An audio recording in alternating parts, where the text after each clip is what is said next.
Hello, what's going on, everyone? In today's video, I'm going to give you the answer for this question, and the question is: which US military base hosts the greatest number of active duty personnel? Well, I'll give you a list of the option, and here is a list of the option. The very first option is Fort Hood. The second option is Fort Bragg. The third option is Fort Campbell, and the very last option is Fort Benning. Well, I give you the correct answer for the question, and the correct answer for the question is Fort Bragg. So that is the correct answer for the question, Fort Bragg. That's the answer.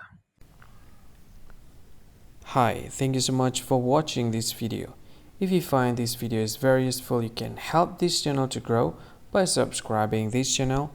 Please this subscribe button and don't forget to like this video.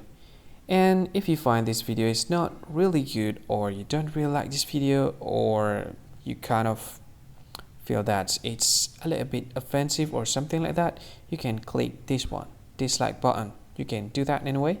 And if you want to share this video with your friend, you can share it by clicking this share button, and you can share it to any social media that you wish that is currently available at this time, like Facebook, Twitter, LinkedIn, and many others, right? And if you want to add this video to your playlist, you can click this one. You can watch this video later, and you can find more options by clicking these three dots. And yeah, don't forget to subscribe. I think that's all of it. Thank you so much for watching this video, and see you again in another video. Bye bye. See you again.